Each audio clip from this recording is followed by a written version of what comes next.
तो अभी हम हैं हवा महल कॉम्प्लेक्स के अंदर और हवा महल कॉम्प्लेक्स के अंदर ये जो आप देख रहे हो ये एक ममी है।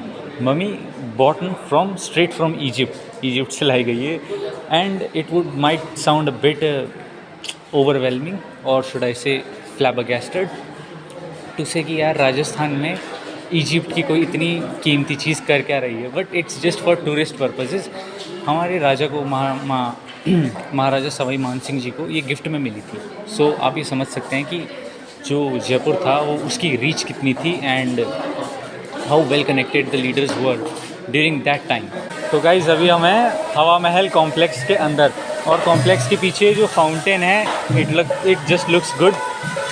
और यहाँ पे जो है वो है हवा महल और यहाँ पे चल रहा है कल्चरल प्रोग्राम। आजा आजा आजा आजा आजा। और ये है ऑथेंटिक राजस्थानी कल्चर और ये जो बजा रहे हैं दैट इज़ पधारो हमारे देश, which means I welcome you to come to my country and see it how beautiful it is. आ जाओ गाइस, चलते हैं फिर आओ। सो जैसा कि आपने देखा कि जो बाहर था वहाँ पे शोर हो रहा था और नीचे लोग तबला बजा रहे थे। अभी हम आ चुके हैं हवा महल के अंदर। दोस्तों हवा महल का जो नाम है हवा महल खुद ही it's self explanatory in the sense कि जब गर्मियों में बहुत ज़्यादा गर्मी हो जाती थी तो एसी तो थे नहीं, तो राजाओं ने क्या किया, मतलब हमारे महाराजा जो महाराजा प्रताप सिंह जो थे उन्होंने क्या किया, उन्होंने ऐसी बिल्डिंग ऐसे आर्किटेक्चर को बनवाया जिस पर जब हवा चलती थी तो एकदम ठंडी हो जाती थी। हवा को ठंडी करने का बेसिकली जो पर्पस था वो था गर्मी से राहत मिले। अब इसके अंदर इसका एक और पर्पस जो था वो था इसका एक और जो पर्पस था वो था जो सीक्रेसी थी। जैसे क्या होता था, घूंघट प्रथा थी हमारे यहाँ पे जो आज भी है। इसमें क्या होता था कि जो राजा जो रानियाँ होती थी उनको घूंघट लगाना ही पड़ता था। तो इसमें क्या होता था कि वो जो प्रोसेशंस निकल रहे हैं वो देख नहीं सकती थी। जो हमारे राज्य के कई इंपॉर्टेंट काम होते थे उनको देख नहीं सकते थे। तो राजा ने क्या राजा ने ऐसी डिज़ाइन को बनवाया जिससे सबसे इंट्रिकेट चीज़ जो इस चीज़ की है वो यह है कि जो अंदर खड़ा है वो बाहर देख सकता है, उसको सारी इमेजेस क्लियर आती है, पर जो बाहर खड़ा है वो अंदर नहीं देख सकता क्लियरली। ये देखिए हम यहाँ पे खड़े हैं और हम पूरा नज़ारा देख सकते हैं कि बाहर सड़क पे क्या चल रहा है, पर अगर वहीं पे कोई बाहर से हमें देखने की कोशिश करेगा तो उसको एक ब्लर इमेज दिखेगी। हमें आपसे क्लियर इमेज दिख रही है पर वहां से ब्लर इमेज दिखेगी। यही सबसे बड़ा फायदा है इसका। और जो सबसे इम्पोर्टेंट चीज़ है जिसके लिए हवा महल जाना जाता है that is it's architecture and that is it's style. ये जो बिल्डिंग है इस बिल्डिंग के बारे में ये भी कहा जाता है कि सवाई प्रताप सिंह को कृष्ण भगवान स्वप्न में आए थे और उन्होंने कहा था कि आप अगर मुझसे इतना ही प्रेम करते हो, आप मेरी इतनी भक्ति करते हो तो मेरे लिए एक ऐसी बिल्डिंग बनाओ जो सबसे अलग हो, दुनिया में सबसे अलग हो। तो उन्होंने क्या किया, इस बिल्डिंग को बनाने की कोशिश, इस बिल्डिंग को बनवाया। सबसे और एक और सबसे इंटरेस्टिंग फैक्ट इस बिल्डिंग के बारे में ये है, ये कहा जाता है कि ये बिल्डिंग जो बनी है वो बिना फाउंडेशन के बनी है। जो हवा महल का फ्रंट पोर्शन है it's built just on the ground, मतलब जिस फाउंडेशन होती है ना, घर की नींव बनाते हैं, बेसमेंट बनाते हैं, उसको ना छोड़ के ये चीज़ बिल्कुल ग्राउंड पे बनी है। That makes it a very crazy architectural marvel. लोग कहते हैं Burj Khalifa is the architectural marvel. I say this is the Burj Khalifa of ancient times. Thank you. तो गाइस जैसा कि हम देख सकते हैं कि ये जो it's a very beautiful design. हर कोई कहेगा कि ब्यूटीफुल है, कलरफुल है, पर मैं आपको ये बताना चाहता हूँ कि ये जो कलर है it's made using gold and silver. अब आप कहेंगे कि यार गोल्ड और सिल्वर से तो केवल गोल्डन कलर या फिर सिल्वर कलर ही निकलता है।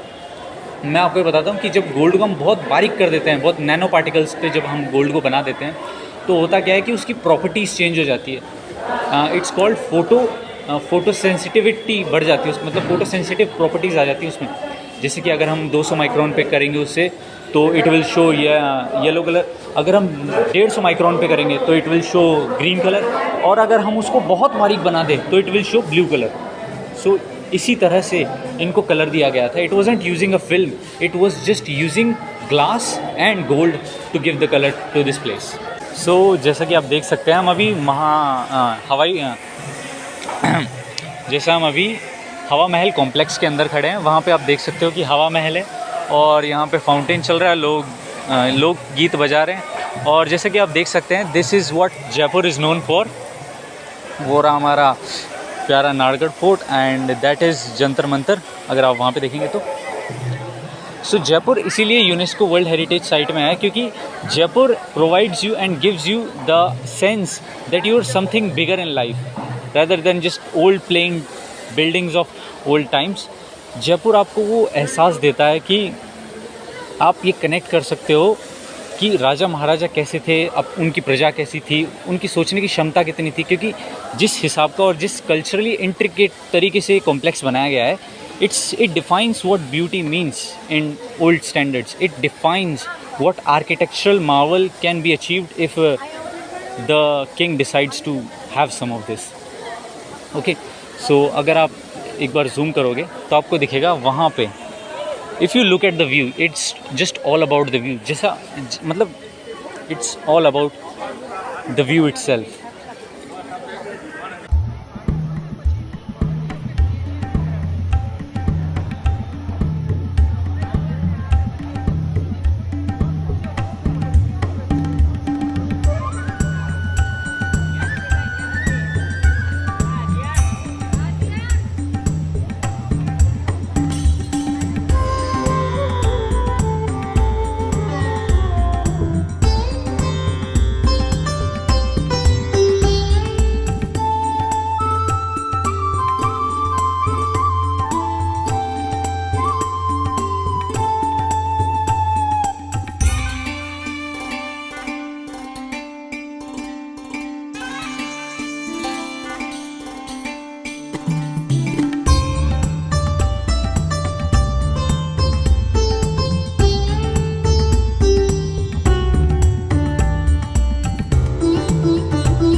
सो हेलो गाइस, अभी हम हैं आमेर किले पे।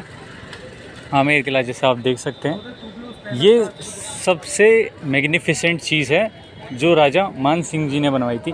आमेर का किला यही एकमात्र ऐसा किला है जहाँ पे आमेर जो नाम है वो आखिरी बार रखा गया है जयपुर के इतिहास में। उसके बाद में सारी जो चीज़ें हैं वो जयपुर से रिलेटेड हैं।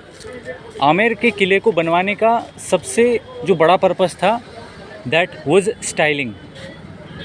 आप अगर इधर देखोगे, आमेर का किला लड़ाई करने के लिए नहीं बल्कि ब्यूटी को दिखाने के लिए था कि हमारे पास कितनी आर्किटेक्चरल मार्वल्स बनाने की पावर है और हम कितना अच्छा बना सकते हैं अगर हम को मौका दिया जाए तो।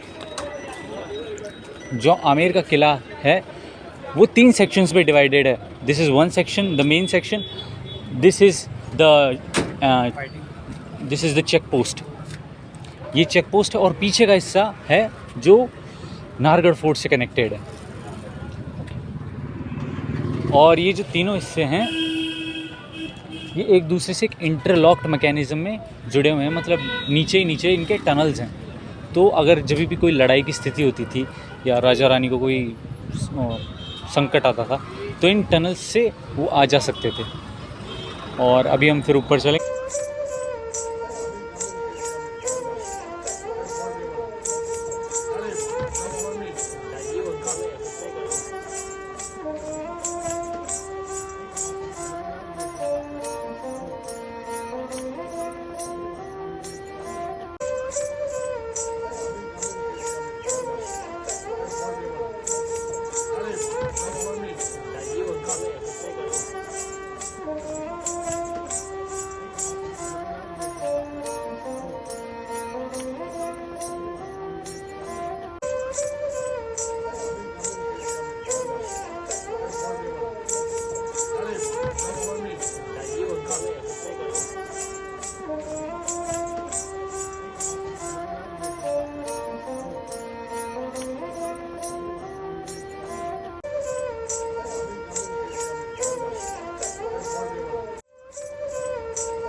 तो ये जहाँ पे हम खड़े हैं ये है आमेर फोर्ट की एंट्रेंस। यहाँ से एंट्रेंस होती है और ये है भैरव जी का मंदिर। माना जाता है कि जिस महल के द्वार पर भैरव जी खड़े हों वहाँ पे कोई भी काला जादू या साया नहीं आ सकता। और ये जो है ये है पेडेस्ट्रियंस के लिए और ये है फोर व्हीलर्स के लिए। तो आ जाओ और ऊपर चलते हैं हम सब और देखते हैं कि आमेर महल क्या है और क्या नहीं है। तो अभी हम खड़े हैं आमेर फोर्ट के मेन हॉल पे। ये जो मेन हॉल है ये यूज़ करा जाता था राजा के द्वारा जब उनको कोई बहुत ही इम्पोर्टेंट सी कोई सभा रखनी होती थी ना, या फिर राजा को अपना कोई डिसीजन सुनाना होता था, उसके लिए यूज़ होता था। इस हॉल की कैपेसिटी करीबन 600 लोगों की, मतलब 600 लोग आराम से इस हॉल में बैठ सकते हैं और राजा का भाषण सुन सकते हैं। यहाँ पे ऊपर की साइड है शीश महल, जिसमें कांच की इतनी अच्छी नक्काशी करी गई है जिससे आपको पता चल सकता है कि राजस्थान के जो आर्टिस्ट थे वो कितने अच्छे थे in terms of their art and culture.